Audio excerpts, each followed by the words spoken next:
નમસ્કાર દર્શક મિત્રો, જીએસટીવીની વિશેષ રજૂઆત ધ રિયલ ડિબેટમાં આપનું સ્વાગત છે. હું છું દેવા.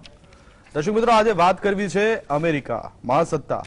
ફરી એક વખત મહાસત્તાને ક્યાંક વાંકું પડ્યું છે. ઉલ્લેખનીય છે કે આ વખતે સાઉદી અરેબિયાથી અમેરિકા નારાજ થયું છે અને સાઉદી અરેબિયા યુએમાંથી સૈનિકો પરત ખેંચવાની માંગ અમેરિકામાં ઊભી થઈ છે. વાત જાણે એમ છે કે ઓપેક પ્લસ દેશો એટલે કે એમાં મુખ્ય 24 દેશો આવે અને એ 24 દેશોએ ક્રૂડ ઓઇલના ઉત્પાદનમાં ઘટાડો કરવાની વાત કરી છે. અમેરિકા ઓપેકના આ નિર્ણયથી નારાજ છે. કારણ એ છે કે જો ઓપેક દેશો ક્રૂડ ઓઇલનો ઉત્પાદનમાં ઘટાડો કરે તો પેટ્રોલ ડીઝલના ભાવમાં વધારો થાય, ક્રૂડની પેદાશોમાં વધારો થાય. અમેરિકા એક બાજુ મંદીથી ઝઝૂમી રહ્યું છે. આવનારા દિવસોમાં અમેરિકાની અંદર મધ્યસ્થ ચૂંટણી છે એટલે એ નેતાઓને પણ એ ચૂંટણીમાં સારું પરફોર્મ કરવા માટે થઈને પણ પ્રેશર છે. બીજી તરફ અમેરિકાને એવું છે કે આ ઓપેક દેશો ખાસ કરીને સાઉદી અરેબિયા એ રશિયાને ફાયદો કરાવી રહ્યું છે. જો ઉત્પાદન વધારે તો દુનિયાની અંદર પેટ્રોલ ડીઝલના ભાવ વધે નહીં અને બધું સમૂહસૂત્રું ચાલે. એટલે આ બધી જ બાબતોને લઈને અમેરિકા હવે સાઉદી અરેબિયામાંથી નારાજ થયું છે અને ત્યાંથી સૈનિકો પાછા ખેંચવાની વાત કરી રહ્યું છે. ત્યાંના જે 3 ધારાસભ્યો છે તેઓએ બિલ લાવવાની વાત કરી છે અને એમાં એવું કહેવામાં આવ્યું છે કે સાઉદી અરેબિયા યુએઈમાં ખાસ એમના રક્ષણ માટે અને તેલ ક્ષેત્રોના રક્ષણ માટે તેઓ અમેરિકાના સૈન્ય ઉપર નિર્ભર છે. તો અમેરિકા ત્યાંથી જો પોતાનું સૈન્ય ખસેડી લે તો કેટલી અસર થશે, આ જ વિશે આપણે વાત કરીએ. અને ટેકનોલોજીના માધ્યમથી મારી સાથે 3 મહાનુભાવો જોડાયા છે, જેમાં એમ્બેસેડર ડોક્ટર કેતનભાઈ શુક્લા આપણી સાથે છે, દિનેશભાઈ વોરા આપણી સાથે છે, જાણીતા આર્થિક અને રાજકીય સમીક્ષક છે, અને ડોક્ટર જયનારાયણભાઈ વ્યાસ આપણી સાથે છે. ત્રણેય મહાનુભાવોનું સ્વાગત છે. વ્યાસજી, શરૂઆત આપનેથી કરીશું કે જે ઓપેક દેશો, ઓપેક પ્લસ દેશોએ જે નિર્ણય લીધો છે એનાથી અમેરિકા નારાજ થયું છે, આપ શું કહેશો?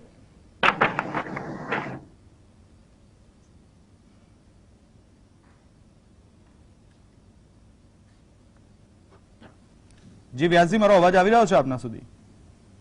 અવાજ તમારો ધીમો આવે છે, થોડો વધારે લાઉડ આવે તો સંભળાય. ઓકે ઓકે ઓકે, અહીંયાથી ટેકનિકલ ટીમને કહીશ કે મારો અવાજ વ્યાસજીને સંભળાય એ રીતના કરશો. અને વ્યાસજી, આપનેથી શરૂઆત કરું છું કે જે ઓપેક દેશોથી અમેરિકા નારાજ થયું છે, આપનું શું માનવું છે?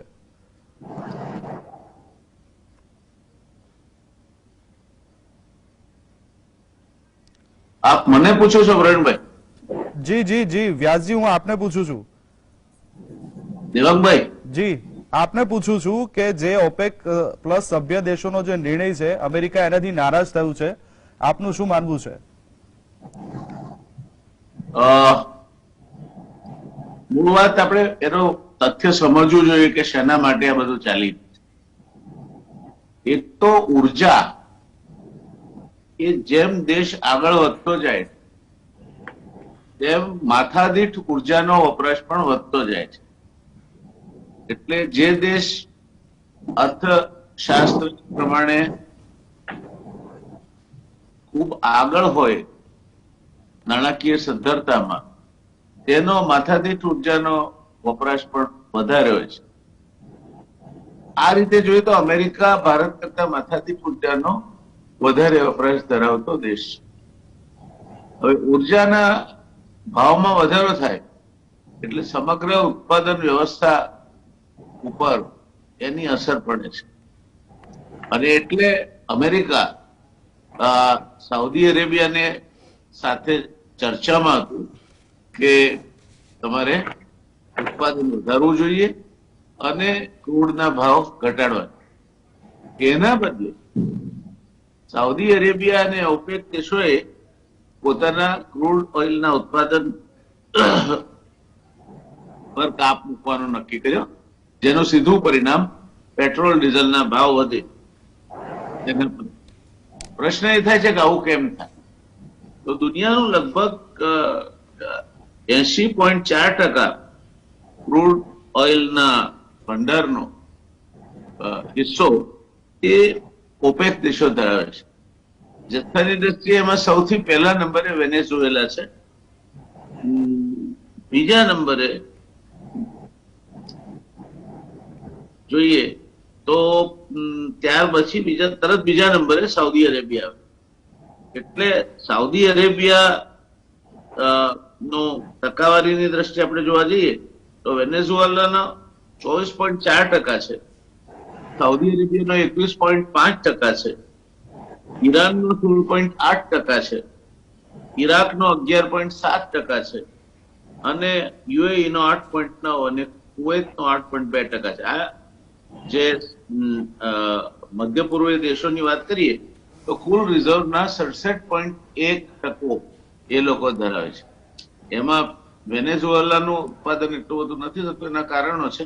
પણ સાઉદી અરેબિયાને અમેરિકા કહી રહ્યું હતું કે તમે આ ઘટાડો તો અમારે ત્યાં પેટ્રોલ ને ડીઝલના ભાવ વધે નહીં, અને એ વધે નહીં તે માટે અમેરિકા પ્રયત્નશીલ એટલા માટે છે કે એમના ત્યાં અનએમ્પ્લોયમેન્ટ નથી, પણ બાકી જીડીપી નો વધારો જોઈએ અથવા તો પ્રગતિના બીજા સૂચકાંકો જોઈએ તો એ ઘટતા ચાલ્યા છે અને આવનાર સમયમાં પણ ઘટતા રહેવાના.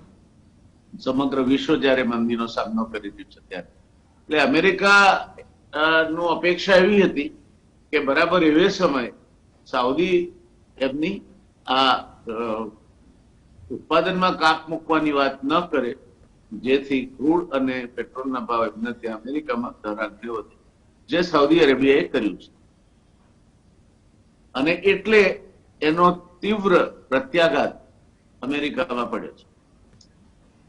અમેરિકા સાઉદી અરેબિયામાં એની સેનાની હાજરી પણ છે, air defence system, high altitude air defence system આ અમેરિકા ત્યાં પ્રોવાઈડ કરે છે. F-56 બોમ્બર્સ એ પણ અમેરિકાના સાઉદી અરેબિયામાં ડિપ્લોય કરેલા છે, જેને અમેરિકન પાયલટ્સ ઉડાવે છે. એટલે એક રિએક્શન એવું આવ્યું કે અમેરિકાએ પોતાની બધી જ સંરક્ષણ માટેની સહાય છે તે સાઉદી અરેબિયામાંથી પાછી ખેંચી અને બીજી કોઈ જગ્યાએ લઈ જવી. આ વાત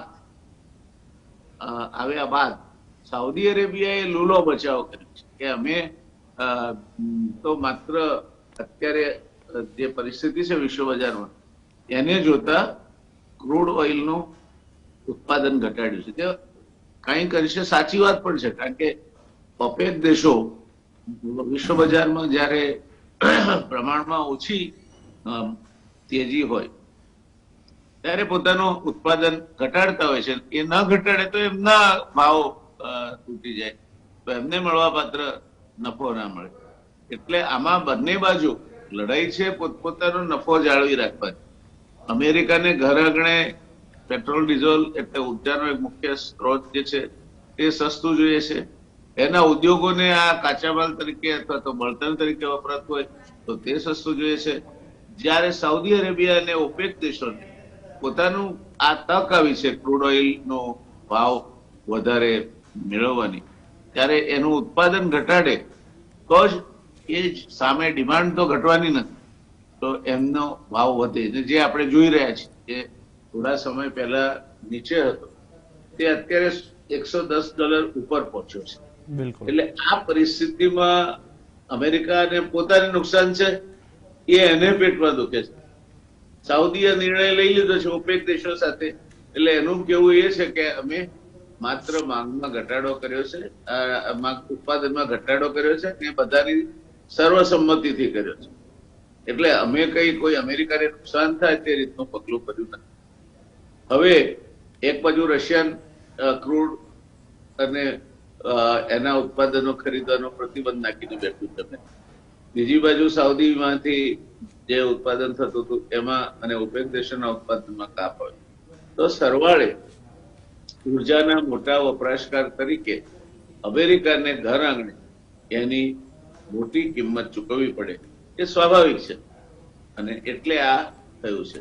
ભારત જેવા દેશ માટે પણ આ ચિંતાનો વિષય છે, એટલા માટે કે આપણે 80%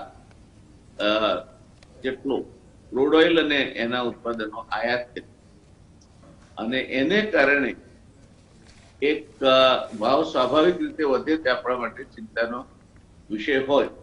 હવે એ ચિંતામાં ઉમેરાયું છે દોડતું તું ને ઝાડ આવે એમાં ઉમેરાયું છે રૂપિયો ઘસાતો જાય છે ડોલરની સરખામણી.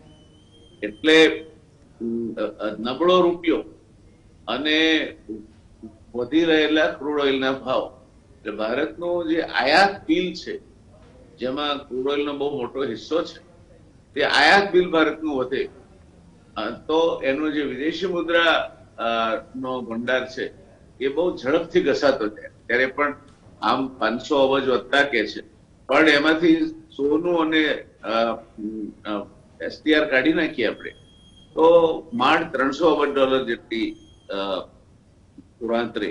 અને વર્ષે અત્યારે જે સ્થિતિ છે જોતા $150 અબજ ની ખાધ વધતી જાય તો આ નાણાં ખાધને ઘસાઈ જતા 2 વર્ષથી ઓછો સમય લાગે એ પરિસ્થિતિ ઊભી થાય.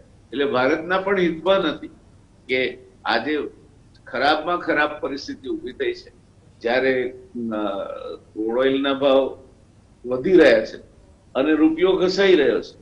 એવા સંજોગોમાં ભારત માટે જેને ડબલ વેલની કહેવાય, એટલે બમણો માર પડે તે પ્રકારની પરિસ્થિતિનું નિર્માણ થયું છે.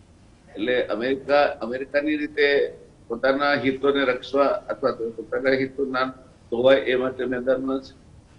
સાઉદી અરેબિયા પોતાની રીતે એનો બચાવ કરે છે, પણ ભારતના માટે પણ આ બહુ મોટો ચિંતાનો વિષય આવનાર સમયમાં બનશે. એટલે આપણે પણ આ અંગેનો વિચાર કરવો જોઈએ. દેવાંગભાઈ, બિલકુલ બહુ સાચી વાત છે, કારણ કે દરેક દેશો પોતાનો વિચાર કરતા હોય છે, પોતાના દેશોનું હિત સૌથી પહેલા સચવાય. અને બિલકુલ છે, સાચી વાત છે કે દરેક દેશો એ રીતના વિચારવું જ જોઈએ. પરંતુ હું કેતનભાઈ આપની પાસે આવવા માંગુ છું કે અમેરિકાના કેટલાક ધારાસભ્યો એવું કીધું છે કે સાઉદી અરેબિયા યુએમાં રહેલા હજારો સૈનિકોને પાછા લાવવામાં આવે તેવું એક બિલ રજૂ કર્યું છે. એ ધારાસભ્યોનું એવું માનવું છે કે જે બંને દેશો છે એ બંને દેશોની સુરક્ષા અને ખાસ કરીને તેલ ક્ષેત્રોના રક્ષણ માટે ગલ્ફ વિસ્તારમાં લાંબા સમયથી તેઓ અમેરિકન સૈન્ય પર નિર્ભર છે. શું આ વાત સાચી છે? વાત સાચી છે, કારણ કે આપણે જો સાઉદી અરેબિયાની હિસ્ટ્રી જોઈએ તો એક ડેઝર્ટ કન્ટ્રી હતો, એમાં બિન સાઉદી આખો દેશ બનાવ્યો. બિન સાઉદ ક્યારેય સાઉદી અરેબિયાની બહાર નતા ગયા. એટલે આજે અમેરિકાના સંબંધો છે, જે યુએસ લીગેટ એ સૌથી પહેલા જીદામાં 1942માં ખુલ્યું હતું અને અત્યારની પ્રેઝન્ટ એમ્બેસી 1952માં ખુલી. હવે જ્યારે રૂઝવેલ્ટે સુએઝ કેનાલ પર બધાને ડિનર માટે બોલાયા, અરબ કન્ટ્રી, આફ્રિકા કન્ટ્રી, ત્યારે સાઉથ પહેલી વાર સાઉદી અરેબિયાની બહાર ગયા અને એમના 7 જે કહેવાય કે બકરા લઈને ગયા. અને રૂઝવેલ્ટ અને સાઉથના સંબંધો જેને કહેવાય હિટ, જેવી રીતે ટ્રમ્પ જોડે ઘણા લોકોના હિટ થઈ ગયા છે, એવી રીતે બેના સંબંધો ખૂબ જ સારા રહ્યા. હવે આ થયા પછી આપણે જોઈએ તો સાઉદી અરેબિયા અને અમેરિકા એ બંનેના સંબંધો આપણે એવું કહેવાય ને કે એકબીજાને માટે લાભકારક છે. એટલે કજોડું છે પણ સારી રીતે ચાલે છે, કારણ કે સાઉદી અરેબિયાની જે નીતિ છે અમેરિકાની નીતિથી એકદમ ડાયામેટ્રિકલી, અમેરિકા ડેમોક્રેસી છે, આ ઓટોક્રેટિક કન્ટ્રી છે. અને એમાં જ્યારે ટ્રમ્પની જોડે સાઉદી અરેબિયા જે અત્યારે ક્રાઉન પ્રિન્સ છે, રાજાના છોકરા નથી, એ એમના ભાઈના છોકરા છે, એટલે ક્રાઉન પ્રિન્સ એમની જાતે બની ગયા હતા. અને જે કિંગ છે એ હજુ જીવે છે. આ પરિસ્થિતિમાં જે પરિસ્થિતિ છે એ જે કહેવાય કેટલી ક્રિસ્ટલ ક્લિયર નથી. હવે બિડેન છે એ આખું ઇલેક્શન જે જીત્યા હતા એ એક જ વસ્તુ પર જીત્યા હતા કે લોકોને યાદ હશે કદાચ કે વોશિંગ્ટન પોસ્ટના એક જર્નાલિસ્ટ હતા ખશોગી, તેને તુર્કીની એમ્બેસીમાં સાઉદી અરેબિયાના પ્રિન્સે મરાઈ નાખ્યા, એના કકડા કરી નાખ્યા. હવે બિડેને કહ્યું હતું કે હું આ વસ્તુનો હું ક્યારે એને હું એક પરિહા એટલે અછૂત તરીકે હું એને ગણીશ. હવે પરિસ્થિતિ યુક્રેન વોર પછી એ થઈ છે કે સાપે છછુંદર ગળ્યા જેવું પરિસ્થિતિ એટલા માટે છે કે નવેમ્બરમાં જે ઇલેક્શન આવે છે એ જો બિડેન હારી જાય તો બિડેનની મેજોરિટી જાય તો 2 વર્ષ સુધી લેમડક પ્રેસિડેન્ટે કોઈ કાયદા કાનૂન પાસ ના કરી શકે અને સેનેટ હારી જાય તો કોઈ પૈસા ના આપી શકે. હવે આ પરિસ્થિતિમાં 1-2 સુપ્રીમ કોર્ટના જજમેન્ટને લીધે બિડેનની પરિસ્થિતિ સુધરી હતી. રેટિંગ 28 થી 42% પર પહોંચ્યું. એટલે બિડેન ગયા સાઉદી અરેબિયા અને એમની જોડે સેકન્ડ તો ના કરી પણ ફીસ્ટ હેન્ડશેક તો કરી. હવે એટલે થૂથું થયું. એ કર્યા પછી જ્યારે ઓપેકની મિટિંગ થઈ ત્યારે બિડેનની એવી આશા હતી કે સાઉદી અરેબિયા મદદ કરશે, કારણ કે સાઉદી અરેબિયાને જે સંરક્ષણ પૂરું પાડે છે એ અમેરિકા પૂરું પાડે છે. યમનમાં પણ સાઉદી અરેબિયાને અત્યારે સાઉદી અરેબિયાનો પ્રોબ્લેમ છે ઈરાન, સિરિયા અને યમનમાં જે યુદ્ધ ચાલી રહ્યું છે તો એમાં પણ અમેરિકાનો ટેકો સાઉદી અરેબિયાને છે. હવે સાઉદી અરેબિયાનું લશ્કર કેવું છે એ દરેક જણને ખબર છે કે એમાં કશું લશ્કર જેવું છે જ નહીં. એમનું જે છે એ અમેરિકા ચલાવે છે અને બીજું પાકિસ્તાનના જે છે સોલ્જરો પહેલા 60,000 હતા. એટલે હવે આમાં બીદેને બીજું એ કર્યું કે પાકિસ્તાનને પણ કહ્યું કે પૈસા આપ્યા $450 મિલિયન, $60 મિલિયન હમણાં એડ આપી છે, પણ આજે પાછું બીજાને સ્ટેટમેન્ટ આપ્યું છે કે પાકિસ્તાન તો ટેરરિસ્ટ સ્ટેટ છે. એટલે મને એવું લાગે છે કે પાકિસ્તાને અમેરિકાને સાઉદી અરેબિયાના મામલામાં બહુ કઈ જોઈએ એવી આશા આપી લાગતી નથી. હવે આ પરિસ્થિતિમાં જે આપે કહ્યું તો સાઉદી અરેબિયાનું જે લશ્કર છે એ તો એટલું બધું ટ્રેન થયું નથી, બધું અમેરિકા કરે છે. હવે એમના 5 મોટા એરબેઝ છે અને જે 5 મિલિટરી બેઝ મેજર છે કે જે એસ્કાન, King Abdul Aziz, King Faisal, King Khalid, તો આ બધા જે એરબેઝ છે તેના માણસો, એમની ટ્રેનિંગ, એમનું વેલકમ બેઝ એ બધું અમેરિકા કરે છે. અને સાથે સાથે આપણે એ જોવું જોઈએ કે જે જયનારાયણભાઈએ કહ્યું કે મિસાઇલ છે, પેટ્રિયોટ મિસાઇલ છે, થાર્ડ મિસાઇલ છે કે જે હાઈ એલ્ટિટ્યુડ એરિયા ડિફેન્સ છે અને બીજા બધા શસ્ત્ર સરંજામ, તો આ બધું અમેરિકા આપે છે. હવે ડેમોક્રેટિક પાર્ટી માટે મુશ્કેલી એ થઈ છે કે એમનું જે જીતેવા 3-4 કેન્ડિડેટો થોડા હલી ગયા છે. એ પરિસ્થિતિમાં બિડેનને જે આશા હતી કે ઇન્ફ્લેશન ઉપર જઈ રહ્યું છે, ઓઇલના પ્રાઇસ ઘટશે, સાઉદી અરેબિયાએ 2 વસ્તુ કરી છે. એક તો એમને એક સ્ટેટમેન્ટ, એ હમણાં જે મિટિંગ થઈ પુટિનની તાસ્કંદમાં, તો ત્યાં સાઉદી અરેબિયાના લોકો પણ હતા. એ લોકોનું કહેવું એમ છે કે અમારા લીધે ઓઇલનો પ્રાઇસ વધે છે એવું કેવી રીતે કહેવાય? દુનિયાનો સૌથી વધારે ઓઇલ પ્રોડ્યુસર આજના દિવસમાં અમેરિકા છે, પછી સાઉદી અરેબિયા છે. એટલે અમેરિકાના જે ભંડારો છે એ સાઉદી અરેબિયા કરતાં વધારે છે. અને યુરોપવાળા ચીસો પાડે છે કે ગેસ તમે જે એક્સપોર્ટ કરો છો અમેરિકા એ બહુ હાઈ પ્રાઇસમાં થાય છે. એટલે આ બધી પરિસ્થિતિમાં આખી યુક્રેન વોર પરની અસર એ પડી રહી છે કે સાઉદી અરેબિયા કે જેને અમેરિકાએ લશ્કરી મદદ કરી છે, જેને ટકાઈ રાખ્યું છે, તો એ કન્ટ્રી જો એની જે પણ મદદ થાય એ પુટિન પાસે જાય. અને રશિયાને આમાં મદદ થઈ રહી છે. NSAના સ્ટેટમેન્ટ છે, કરબી બહુ મેચ્યોર સ્પોક પર્સન છે, તો એને કરબીએ પણ સ્ટેટમેન્ટ આપ્યું કે this is not base on market. આ બધી વસ્તુઓ છે એ સેન્કશનની ધાર બુઠી કરી નાખશે. હવે સાઉદી અરેબિયા કહે છે કે અમારા રિલેશન તો સારા છે, પણ આ બધી પરિસ્થિતિમાં જો પરિસ્થિતિ વધારે મળશે તો સાઉદી અરેબિયામાં ગડબડ થઈ શકે, કારણ કે ક્રાઉન પ્રિન્સની અગેન્સ્ટ ઘણા એમના ફેમિલી મેમ્બર છે. અમેરિકાનો ઇન્ટરેસ્ટ સાઉદી અરેબિયામાં આવતા 10, 15, 20 વર્ષ સુધી રહેશે कि दिनेश जी एना विषय વધારે મારા ખ્યાલથી ज्यादा बताएंगे सऊदी अरेबिया का और अमेरिका का आगे ऑयल में कितना इंटरेस्ट रहेगा. पर इस परिस्थिति में आज जो अमेरिका ने कहा है कि 1 महीने के लिए ये चेंज करे, मुझे लगता है कि सऊदी अरेबिया और अमेरिका बिडेन जो बोल रहे हैं वो बिडेन कर नहीं पाएंगे. बिडेन ने માટે કરવાનું મુશ્કેલ છે, કારણ કે જે સ્ટેટમેન્ટ આપ્યું એની આગળનો કોઈ વિચાર કર્યો હોય એવું લાગતું નથી. પણ અત્યારે ચારે બાજુ જે કહેવાય કે પુટિન કહે છે હું ન્યુક્લિયર શસ્ત્ર ફોડીશ, બિડેન કહે છે અમે એમને પ્રલય લાવી દઈશું, અને સાઉદી અરેબિયા અત્યારે રશિયા જોડે બેઠું છે. તો આ પરિસ્થિતિમાં ઓવરઓલ નુકસાન તો બધાને થાય એવું છે. તો સાઉદી અરેબિયા માટે અબ્રાહમ એકોર્ડ પછી અગેન અબ્રાહમ એકોર્ડ જે ટ્રમ્પે કરાયો તેને લીધે હવે ઇઝરાયલ, સાઉદી અરેબિયા, યુએઈ એ બધા એક બાજુ બેઠા છે. ઇઝરાયલ કોઈ પણ પરિસ્થિતિમાં અમેરિકાની અગેન્સ્ટ નહીં જાય, અમેરિકાના ઇન્ટરેસ્ટનું ધ્યાન રાખશે. આ પરિસ્થિતિમાં સાઉદી અરેબિયા માટે પરિસ્થિતિ ખૂબ જ મુશ્કેલ થઈ શકે એમ છે, કારણ કે પુટિનનો પાવર અત્યારે ક્યાંય નથી. સિરિયામાં એમણે ગમે એમ કરીને અસાદને ટકાયા, પણ એમની પાસે શસ્ત્રો ખતમ થઈ રહ્યા છે, એમ્યુનેશન ખતમ થઈ રહ્યું છે. આ પરિસ્થિતિમાં ચાઇના, અમેરિકા એવું નહીં ઈચ્છે કે ચાઇના સાઉદી અરેબિયામાં પગ પેસારો કરે, ઇવન રશિયા પગ પેસારો કરે. એટલે વચ્ચેની કોઈ પરિસ્થિતિ પણ એ 10-15 દિવસમાં, કારણ કે અત્યારે જે આ થઈ રહ્યું છે બધું નવેમ્બરના ઇલેક્શન માટે, આમાં યુક્રેન વોરને કોઈ લેવા દેવા નથી. અમેરિકાનું જે મિડ ટર્મ ઇલેક્શન થયું છે એ અત્યારે સૌથી અગત્યની વસ્તુ છે, અને એના ઉપર જ અમેરિકાની આવતા 2 વર્ષની વિદેશ નીતિ નક્કી થશે. એટલે સાઉદી અરેબિયા પ્રિન્સે કાચું તો કાપ્યું છે, ઇમેચ્યોર છે. એને એક જે જર્નાલિસ્ટને મારી નાખ્યા, એ પછી એમના બધા ભાઈઓને જેલમાં પૂર્યા હતા, બધા પાસે બિલિયન્સ ડોલર લીધા. ઓવરઓલ એટલા બધા પોપ્યુલર નથી. આ પરિસ્થિતિમાં આપણે માટે શું પરિસ્થિતિ છે? તો ઓઇલના ભાવ સડનલી વધતા જશે, કે જે 1973માં ક્રાઇસિસ થઈ યોમ કિપુર વોર પછી. તો ભારતને માટે એક પરિસ્થિતિ એ મુશ્કેલ થશે કે ઓઇલના ભાવ થોડા ઘણા જે નીચે આવી રહ્યા હતા એ હવે પાછી પરિસ્થિતિ જો વધારે મળશે તો જે અજયનાભાઈ કહ્યું, દિનેશજી भी कई बार हमारी डिबेट में कह चुके हैं, फॉरेन एक्सचेंज जो नीचे जाएगा, रूपी गिर रहा है, तो दिसंबर तक क्या परिस्थिति होगी ये हमारे लिए बहुत ही इंपॉर्टेंट है. क्योंकि ऑयल रशिया से भी यहाँ लाने के लिए अब इंश्योरेंस वाले मेरे ख्याल से अमेरिका और यूरोपियन यूनियन एकदम क्लियर है, आप मेरे हमारे साथ हो या नहीं हो। बस इसमें अब बीच की सऊदी अरेबिया को भी उन्होंने कहा है, नहीं तो इतनी जल्दी बिदेन नहीं बोलते। પણ એ બોલવાનું કારણ એ છે કે હવે અમેરિકા અને યુરોપિયન યુનિયન આર પારની લડાઈ જેવું છે આ બાયપોલરમાં, અને જે આવતા વર્ષ સુધી ચાલશે. એટલે સાઉદી અરેબિયા અમેરિકા વગર ટકે એવું લાગતું નથી. પાકિસ્તાન પણ એટલા બધો લશ્કર પહેલા 60,000 હતા, હવે 6,000 છે. યુએમાં પણ છે, એમણે બધાની ટ્રેનિંગ આપી. આપણે લાસ્ટ ડિબેટ મેં કહ્યું હતું, તો એ પાકિસ્તાન છે એને પણ મને લાગે છે કે અમેરિકા આવતા 15 દિવસમાં કે 1 મહિનામાં એવી પરિસ્થિતિમાં લાવશે કે જે સાઉદી અરેબિયામાં બાજવા હમણાં જઈને આવ્યા છે, યુએમાં પણ બાજવા જઈને આવ્યા છે, બાજવા ઇન્ટરલોક્યુટર છે આ બધાના.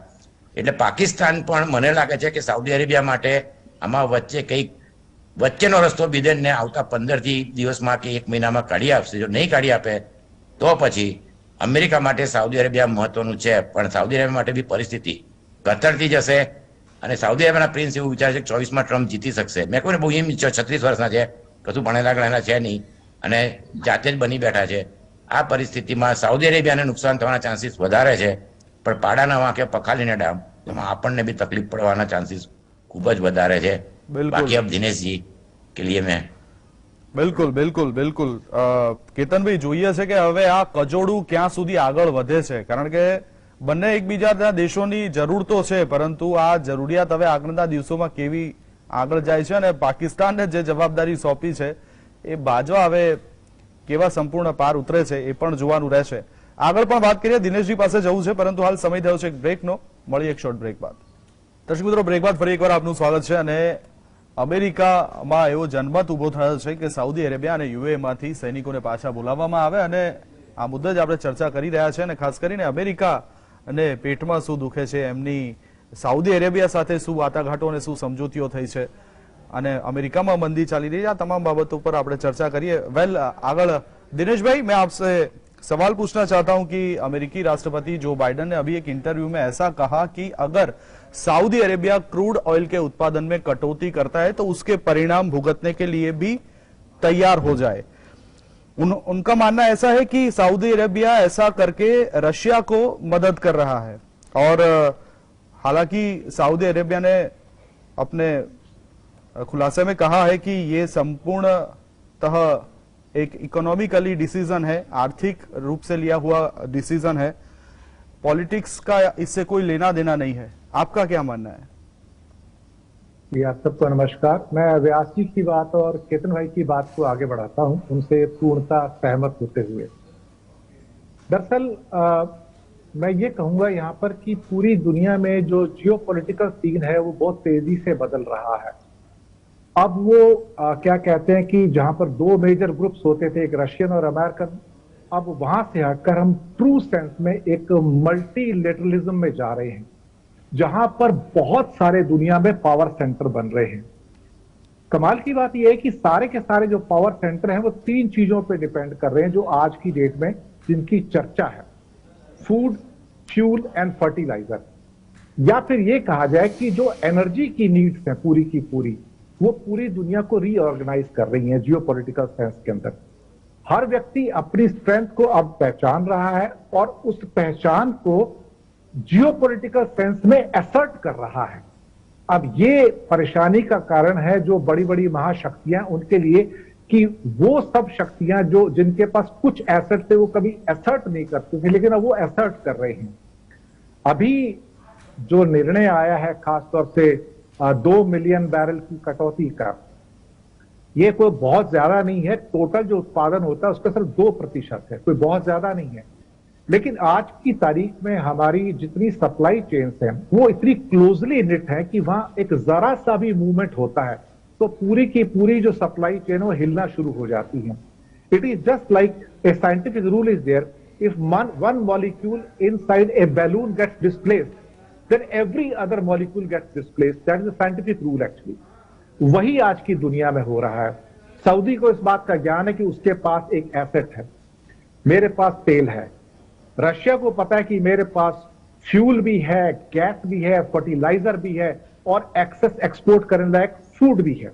अमेरिका की अपनी कुछ स्ट्रेंथ है, कुछ अपनी वीकनेसेस हैं. इन सब के बीच हमें इंडिया का कॉन्टेक्स्ट भी देखना चाहिए कि इंडिया कहां स्टैंड करता है।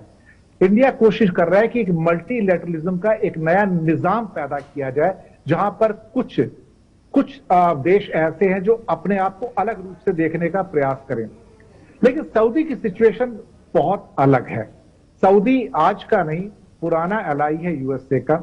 आप जितनी भी चीजें उनके बीच में इस समय देख रहे हैं, बाइडन के बीच में या इस टाइम सऊदी के बीच में, एक हिंदी में शब्द आता है नूरा कुश्ती। ये नूरा कुश्ती का एक रूप है जो चल रहा है इस समय, और कुछ नहीं है।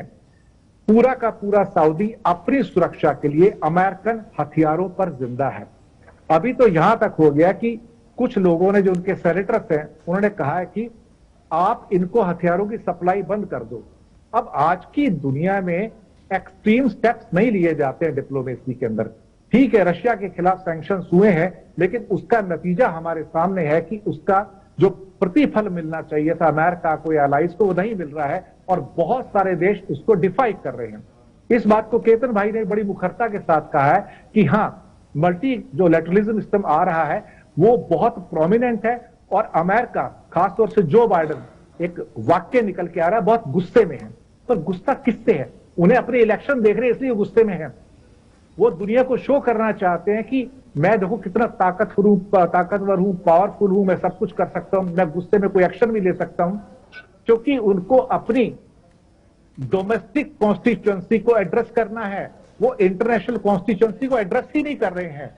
ये बात बहुत सारे देशों में घट रही है, जहां पर जैसे कि इवन भारत के राजनेता भी कई बार बाहर जाके बात करते हैं, लेकिन वो अपनी जो डोमेस्टिक ऑडियंस है उसको एड्रेस करते हैं।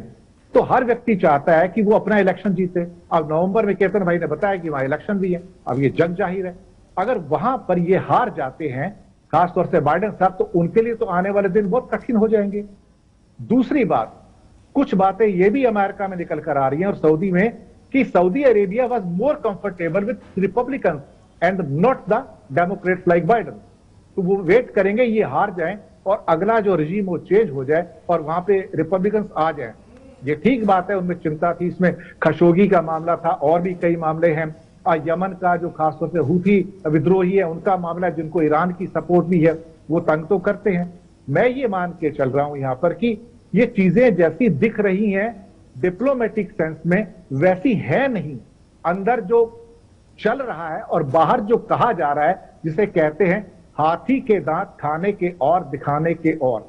ये बात तो सही है कि दुनिया में थोड़ा भी बदलाव आता है तो उसका सप्लाई चेन पे इंपैक्ट पड़ता है। इंडिया भी उसमें सफरर है, लेकिन इंडिया ही सफरर नहीं है, सफरर तो उसके साथ अमेरिका भी है, उसके साथ जितने हमारे यूरोपियन कंट्री है सारे के सारे सफर कर रहे हैं।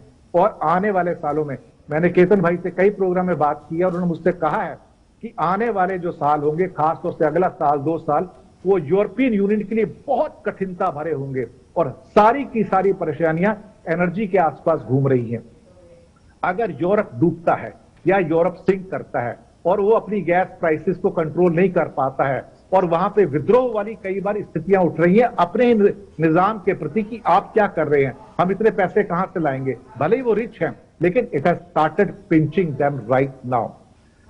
मुझे अब ऐसा लग रहा है कि अमेरिका का जो इस टाइम सऊदी को जो हड़काना है, वो एक किस्म की एक गीजड़ भक्ति है, अपने आप को दुनिया में स्ट्रांग दिखाने का एक मात्र सिर्फ एक दृश्य है जो दुनिया का दिखाया जा रहा है कि मैं अभी स्ट्रांग हूं। अपनी डोमेस्टिक कॉन्स्टिट्यूएंसी को एड्रेस किया जा रहा है। मुझे इसके अंदर कोई बहुत बड़ा तथ्य, जमीनी हकीकत नजर नहीं आ रही है। जो थोड़ा बहुत मुझे मालूम है, हालांकि व्यास जी और केतन भाई बहुत बड़े विद्वान हैं विदेशी मामलों के, मैं तो जो मुझे सूचनाएं प्राप्त होती हैं उसी के आधार पर आगे बढ़ाता हूं।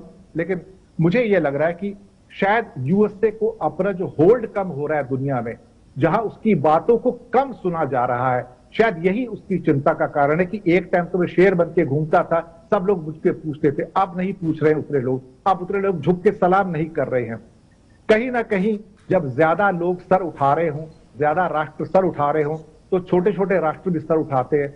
सऊदी का ये एग्जाम्पल कुछ ऐसा ही है कि जहां पर अमेरिका की परेशानियां घटती हुई नजर नहीं आ रही हैं। एक तरफ सऊदी का रूस को साथ देना, इवन भारत जैसी शक्ति का यूएनओ के अंदर लगातार रूस का समर्थन करना, अमेरिका कुछ नहीं कर पा रहा है डिप्लोमेटिकली इस मामले में, तो चीन के खिलाफ कुछ नहीं कर पा रहा है, भारत के खिलाफ कुछ नहीं कर पा रहा है। मुझे कोई उम्मीद नहीं कि सऊदी के खिलाफ कुछ कर पाएगा। अगर सऊदी के खिलाफ करेगा तो हथियार किसको बेचेगा, डॉलर कहां से कमाएगा साहब। आज यूएई उसके पास है, सऊदी उसके पास है, कतर उसके पास है, इजराइल उसके पास है, सारा का सारा गठबंधन भी बना दिया है।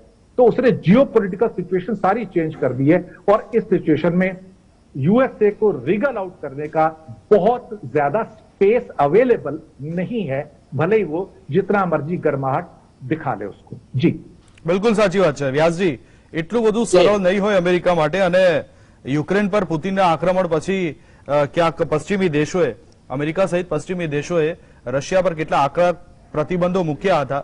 જો બાઇડન પણ સાઉદી અરેબિયાની રૂબરૂ મુલાકાતે ગયા હતા અને એમને હતું કે સાઉદી અરેબિયા કે જેઓ ઓપેક પ્લસ દેશોમાં સાઉદી અરેબિયાનો જે દબદબો છે એમાં જો સાઉદી અરેબિયા ક્રૂડ ઉત્પાદન વધારે અથવા તો જાળવી રાખે તો અમેરિકાને ફાયદો થાય, પરંતુ એવું થયું નહીં. અને એના કારણે હવે શું છે કે જે ઘટાડાનો નિર્ણય લીધો છે આના કારણે પેટ્રોલ અને ડીઝલના ભાવમાં ઉછાળો આવશે. આપનું શું માનવું છે? પહેલી વાત તો એ કે અમેરિકા પાસે તો વિકલ્પ છે.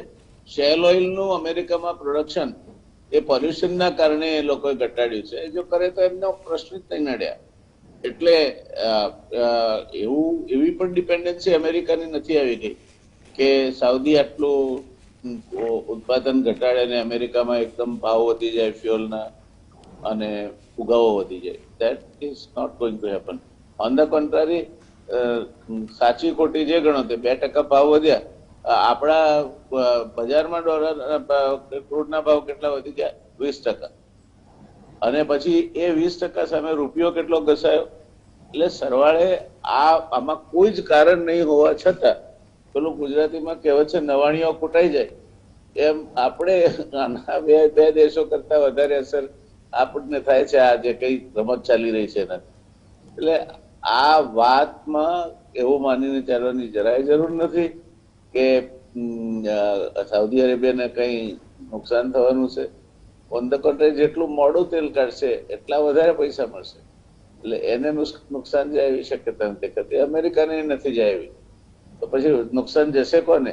તો આપણે હવે વહેલી તકે પેટ્રોલ ને ડીઝલના ભાવ વધે એની રાહ જોવાની રહી. એટલે એ આપણા ત્યાં ભાવે પેટ્રોલ ને ડીઝલનો ભાવ વધારો ગમે ત્યારે પાછો ઝીકાશે, અને એ ઝીકાય એટલે એના પગલે પગલે સાર્વત્રિક ભાવ વધારો એ પણ આવે. એટલે આપણે અત્યારે તો લેટ અસ હોપ એન્ડ પ્રે, આપણે એવી પ્રાર્થના કરીએ કે દેશના નાણામંત્રીને અને સરકારને કમસે કમ હવે ચૂંટણીઓ આવે છે એ લક્ષ્યમાં રાખીને પણ ગરીબ માણસનું ધ્યાન રાખવાની ફરજ બને છે, મધ્યમ વર્ગનું ધ્યાન રાખવાની ફરજ બને છે. તો હાલ પાળી પાછો પેટ્રોલમાં અને ડીઝલમાં અને ભાવ કરીને પેટ્રોલ 120 રૂપિયા થઈ જાય ને ડીઝલ 115 રૂપિયા થઈ જાય, એવું ન થાય તો સારું. બાકી થાય એવા બંને મજબૂત કારણો આપણી પાસે છે. એક બાજુ બેરલનો વધતો જતો ભાવ છે, સ્ટીપલી રાઇઝિંગ કમ્પેરેટિવલી ફોર અસ, અને બીજી બાજુ રૂપિયો માંદો પડ્યો છે. હવે આ બેમાંથી એક પરિસ્થિતિ સુધરે તો પણ ઘણી રાહત થાય, પણ એવું થતું નથી. તો વી આર, આપણી સ્થિતિ તો પેલા ત્રિશંકુ જેવી છે. એ નથી સ્વર્ગમાં જઈ શકતો, નથી પૃથ્વી પર આવી શકતો પાછો.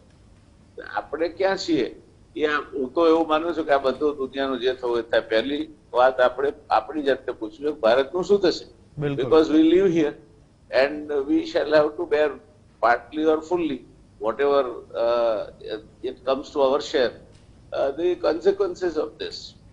એટલે આપણે આપણી ચિંતા કરીએ તો અત્યારે હું એવું માનું છું કે આ સમય પાક્યો છે કે જ્યારે ભારત સરકારે એક અપીલ કરવી જોઈએ કે તમે તમારા પેટ્રોલ ને ડીઝલના વપરાશમાં ઘટાડો કરો.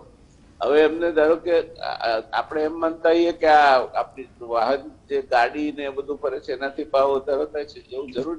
મોટા ભાગનું ક્વોન્ટિટી તો ઇન્ડસ્ટ્રી વાપરે છે.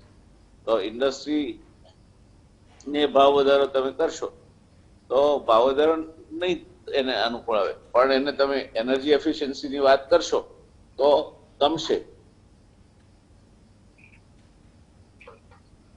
I think time has come for energy efficient use of diesel and petrol. અને બીજું, સરકારે લોકોને દેશના અપીલ કરવી જોઈએ કે તમારે હવે 20 કિલો ખાવ છો વર્ષે તેલ ખાવાનું એ ઘટાડીને 5 કિલો કરી નાખો. હવે તો તેલ વગર પણ ભજીયા બની શકે છે. એટલે આ પરિસ્થિતિમાં તમે આટલું બધું તેલ ખાઈ જાઓ ને દેશને વિદેશી ઊંડિયામણ ખર્ચીને લાવવું પડે તો એ પણ દેશના ઉપર એક મોટું ભારણ છે. આપણા માટે ચિંતાના બે વિષય, બંને પ્રકારના તેલ આપણા માટે ચિંતાનો વિષય હોવા જોઈએ. અને especially what US has said, I fully endorse Ketanbhai is very very focused and learned statement કે આ નુરા કુસ્તી છે. એ આપણામાં અમુક વખતે કહેવાય છે કે અમુક ચોક્કસ પરિસ્થિતિ માટે કે અમુકનો ચેપ દાડે ઝઘડે અને રાતે એકના એક. એટલે આ પરિસ્થિતિ આપણા ત્યાં અમેરિકા અને સાઉદી અરેબિયા વચ્ચે થતી આપણે જોયા કરીશું. નથી અમેરિકાને પોસાય તેમ સાઉદી અરેબિયામાંથી બધું પાછું ખેંચી લેવાનું, નથી સાઉદી અરેબિયાને પોસાય તેમ અમેરિકાને નારાજ કરવાનું. એટલે આ થોડા દિવસ ચાલશે નાટક અને પછી પાછા ઘનશ્યામ પડદા ગિરાવો થાય એટલે બધું બંધ થઈ જશે. So this is the time, critical time for us. Let that be not be limited for what will happen to America or Saudi Arabia. Whatever happens, they are capable of taking care of their interests. What will happen to us with weakening rupee and increasing energy charges? That should be a real matter of concern, which will create an all-round inflation, diminishing profit margins, and the smaller and medium scale units will really face the hit that they might almost, some of them are already extinct. Time may come that more and more small scale industry, which is one of the major job providers amongst the industrial segment. So major units provide job per 1 crore, 5 people, 4 to 5 people. While a small scale industry provides job for an investment of their kind, I mean, up to 10 lakh, 15 lakh, that is the maiden investment. The average investment is much lesser, it is around 6 lakh. So they provide job for 10 people, 12 people. So now what is preferable? If the small industry dies, you will have more and more unemployment. So this is the time where person who understands economics and finance in this country and the various kind of situations and the possible remedies out of it. The real problem is going to be, if at all it happens to anybody, the real problem will be to India rather than US or Saudi Arabia. એટલે આપણે ભારતનું શું થશે એની ચિંતા કરીએ તો વધારે ચિંતા થાય તેવું છે. અમેરિકા અને સાઉદી અરેબિયા તો પાછા કાલે એકના એક થઈ જશે અને યુક્રેન યુદ્ધ વધારે 1 વર્ષ ચાલશે, પછી એ બંધ થઈ જશે. પણ આપણે શું કરીશું એ બહુ મોટો પ્રશ્ન છે. આપણા ત્યાં રોજગારી ઘટતી જાય છે, બેરોજગારી વધતી જાય છે, એમ્પ્લોયમેન્ટ ઇલાસ્ટિસિટી ઇન્ડેક્સ 0 એટલે તમારો ગ્રોથ થાય પણ એમ્પ્લોયમેન્ટ ના જનરેટ થાય એ સ્થિતિ છે. એમાં આઈઆઈપી પણ ઘટીને આવે, માઇનસ નેગેટિવ આવે તો શું થશે? Where are V going to find either the control over our purchase prices or the control over the increasing inflation, and consequent upon that a closure of number of small and micro enterprises who are very very bad off today, and finally the kind of level at which the rupee will reach. I think we are having the problem which will make us really face the music. And this is the critical time when both will be tested. Reserve Bank of India, which is our central bank, and also the Government of India's Finance Department. Let's hope that both of them comes out of this crisis with flying colors. Our good wishes are there with them. But if the wishes were the horses, we all could have ridden on that. So let's keep our fingers crossed on that. બિલકુલ Thank you, Dr. બિલકુલ બિલકુલ. કેતનભાઈ, America શું રાજકારણ કરી રહ્યું છે? જેમ દિનેશભાઈ કીધું કે નુરા કુસ્તી કરે, પણ એ કુસ્તીમાં આપણા જેવા દેશોનું શું? વ્યાસજીએ પણ ચિંતા વ્યક્ત કરી કે આ બંનેને એકબીજા વગર ચાલે એવું નથી. જોવાનું રહેશે કે આ બંને ક્યાં સુધી સવારે નારાજ થશે અને રાતે પાછા બધા ભેગા થશે, પણ એમાં આપણા દેશનું શું, આપણું શું, અહીંયા એ પણ ચિંતા કરવાની જરૂર છે. સવાલ એ છે કે અમેરિકા શું આખા મુદ્દા ઉપર રાજકારણ કરી રહ્યું છે? કારણ કે એક બાજુ અમેરિકા કહી રહ્યું છે કે સાઉદી અરેબિયામાંથી સૈન્ય પાછું ખેંચવામાં આવે, જે જૂના કરારો છે એ કરારો તોડવામાં આવે. નવેમ્બરમાં મધ્ય સત્ર ચૂંટણી આવી રહી છે, એ જોતા શાસક પક્ષને ક્યાંક નુકસાન થાય એવી વાતો આવી રહી છે. તો શું આખો ખેલ ચાલી રહ્યો છે? આમાં એવું છે કે જે આપણે પહેલા વાત કરી તો મિડ ટર્મ ઇલેક્શન બહુ ઇમ્પોર્ટન્ટ છે. ટ્રમ્પના જે જમાઈ હતા કુશનર, એમને સાઉદી અરેબિયાએ $2 બિલિયન આપ્યા હતા. ટ્રમ્પને સોનાની તલવાર આપી હતી, એમણે મારી જોડીને અબ્રાહમ એકોર્ડ કરાવી લીધો. એટલે એ કહેવાય કે સમાને શું સક્ષમ. એટલે જે બધા ડિક્ટેટર છે, પુટિન, ટ્રમ્પ, બોલ્સોનારો, તે બધાને બહુ સારું બને છે, સંબંધો સારા છે. એક દીવા જેવી વસ્તુ છે. હવે ટ્રમ્પને આવા માણસો બહુ ગમતા હતા. એમણે પુટિન માટે એમ કહ્યું હતું કે હું મારા FBI અને CIA પર ભરોસો નથી કરતો, પણ પુટિન પર કરું છું. યુક્રેન વોરના મોટાભાગના બખાડા છે ટ્રમ્પના ટાઈમના છે. તો આ પરિસ્થિતિમાં બિડેન જે કહે છે એને આજે સાઉદી અરેબિયાએ કહ્યું કે અમે તો આવી રીતે ના કે તમારા ઇન્ટરનલ પ્રોબ્લેમ છે, તો અમે કોઈ વચ્ચે ઇલેક્શનમાં પડવા માંગતા નથી. પણ જે 3 સેનેટર સીન કેસ્ટર, થોમસ વોલોસ્કી અને સુસાન વાઇલ્ડ, એટલે વાઇલ્ડ જ છે આમ તો એને, એ લોકો જે લાયા છે, પણ એ સિવાય બીજું એક લાયા છે એમના જે ક્રિસ ક્રૂન, કે જે કોરિલેશન કમિટીના ચેરમેન છે, કે હવે સાઉદી અરેબિયાને જે શસ્ત્રો આપે છે એના પર બ્રેક લાગવી જોઈએ. ત્રીજું એક બિલ મેમાં આવ્યું છે જે લોકોના ધ્યાન બહાર ગયું છે, અને એ બિલ સૌથી વધારે અગત્યનું છે, નોપેક બિલ. નોપેક બિલમાં એવું છે કે એમણે મેમાં મૂક્યું હતું, પછી સેનેટ ને કોંગ્રેસમાં આવ્યું નથી. તો એ નોપેક બિલ આવે તો એમાં એ છે કે જેટલી બી ઇમ્યુનિટી છે ઓપેક કન્ટ્રીને એન્ટી ટ્રસ્ટ લોમાં, એ જો કાઢી નાખે, એ કાઢી નાખવામાં આવે તો પછી આ સાઉદી અરેબિયામાં જે સાઉદી અરેબિયા જાતે તો ઓઇલ કાઢતું નથી, બધી અમેરિકન કંપનીઓને ભયંકર પ્રોબ્લેમ થાય. હવે આમાં બે વસ્તુ છે કે આ બિલ પાસ થાય કે ના થાય. જો આ બિલ પાસ થાય તો ઓઇલની પ્રાઇસ સીધી આપણે માટે, આપણે જે જયનારાયણભાઈ જે આશા રાખે છે $30-40 થઈ જાય, તો જે કહેવાય કે બહુજન સુખાય બહુજન હિતાય માટે છે. પણ એમાં પ્રોબ્લેમ એ છે, પહેલી વસ્તુ સાઉદી અરેબિયામાં જે ઓઇલ નીકળે છે એ એક્સટ્રેક્શન ખૂબ જ સસ્તું છે. અમેરિકામાં $50 નીચે જાય તો એમનું ફ્રેકિંગ બંધ થઈ જાય.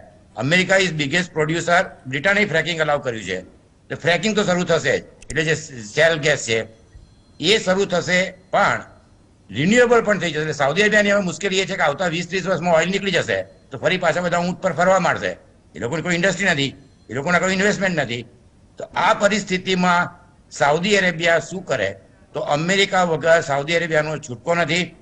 અમેરિકાને માટે જે સ્વીડનની પીસ ઇન્સ્ટિટ્યૂટ, જે અમેરિકાનો સૌથી વધારે દુનિયાનો મોટામાં મોટો આર્મ્સનું એક્સપોર્ટર તો અમેરિકા છે, $47 બિલિયન, એમાંનું 24% સાઉદી અરેબિયા રહે છે. એટલે Saudi Arabia in a way subsidizing arm export of America. અને બીજી વસ્તુ કે પેટ્રો ડોલર, એટલે Saudi Arabia is again subsidizing dollar also. આ પરિસ્થિતિમાં અમેરિકાનો છૂટકો નથી એવું ના કહી શકાય. અમેરિકાનું ચાલે, પણ મીડિયમ ટર્મમાં સાઉદી અરેબિયાનો અમેરિકા સિવાય છૂટકો નથી. એ લોકો China, Russia, Iran, south Africa આ બધા પાસે શસ્ત્રો લઈ શકે, પણ એ લોંગ ટર્મ છે. શોર્ટ અને મીડિયમ ટર્મમાં અમેરિકા વગર સાઉદી અરેબિયાનું નહીં ચાલે. અને આ જે છે, જો નવેમ્બરમાં ઇલેક્શન બિડેન જીતી ગયા બંને, કોંગ્રેસ ને સેનેટ, તો સાઉદી અરેબિયા માટે ખૂબ જ મુશ્કેલ પરિસ્થિતિ હશે. જો એક કોંગ્રેસ હાર્યા અને સેનેટ જીત્યા તોય મુશ્કેલ હશે. બંને બિડેન હારી ગયા તો 24માં શું થશે એની હવે સાઉદી અરેબિયાએ અલ્લાહને પ્રાર્થના કરે, અત્યારથી तैयारी કરી રાખી है। ईश्वर इच्छा भली हसी। जी चलो, छेल्ली 3 मिनट है दिनेश जी, मैं आपके पास आना चाहता हूँ, 3 मिनट है मेरे पास, लेकिन सवाल यह है कि सऊदी अरेबिया के विदेश मंत्रालय ने यह कहा कि उत्पादन में कटौती करने का जो निर्णय है वो सभ्य देशों की सहमति से लिया गया हुआ है और ये संपूर्णतः आर्थिक आधार पर लिया गया हुआ निर्णय है। मांग और पुरवठा की स्थिति को ध्यान में रखते हुए ये डिसीजन लिया गया हुआ है, तो इसमें कोई राजकीय कारण नहीं है। अगर ये निर्णय में लेने में कोई विलंब होता तो आर्थिक परिणाम हमारे सामने आते। क्या ये बात सही है?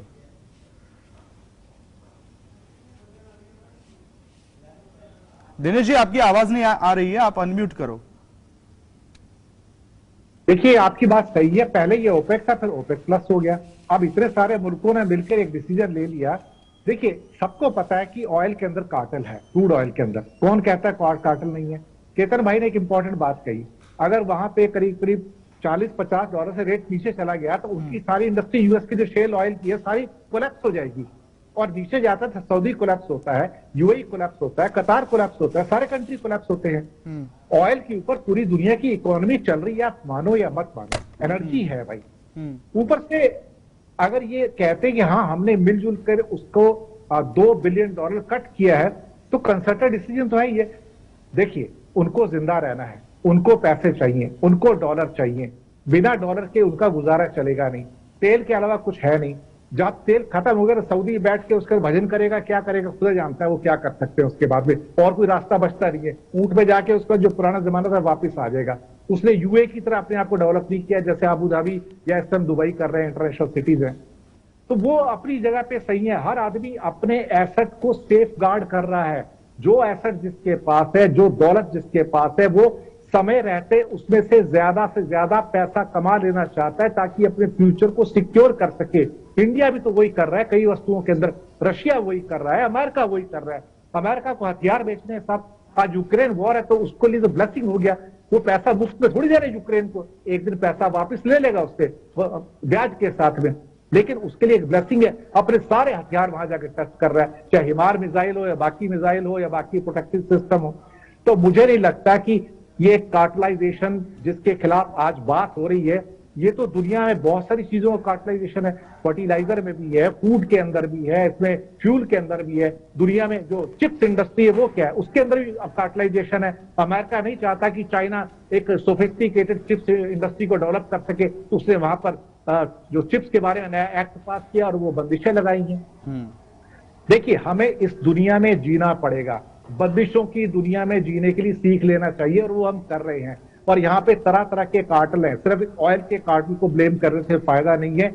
मैं समझता हूं कि हर व्यक्ति अपना कार्टल लेके चल रहा है। भारत भी अपनी फूड सिक्योरिटी को लेकर चिंतित है, फर्टिलाइजर सिक्योरिटी को लेकर चिंतित है, बहुत सारी चीजें ऐसी हैं, फॉरेक्स को लेकर बहुत चिंतित है। व्यास जी ने बिल्कुल सही कहा, आज हम $530 बिलियन के भंडार पे आ गए हैं, जिसमें हमारा जो वर्केबल भंडार है, क्योंकि गोल्ड और एफडीआर तो बिकते नहीं है, उसको ट्रांजैक्ट नहीं किया जाता है, $471 बिलियन पे हम खड़े हैं। अगर ये $100 बिलियन और खिसक गया, ये केतन भाई ने मुझसे एक प्रोग्राम में कहा था बात करते हुए, ये कहीं 400 के नीचे चला गया, India will be in A precarious situation. और बढ़ते हुए इस टाइम क्रूड के दाम है 90-95, कभी बीच में एक आध दिन 80-85 पे आता है, फिर 90-95।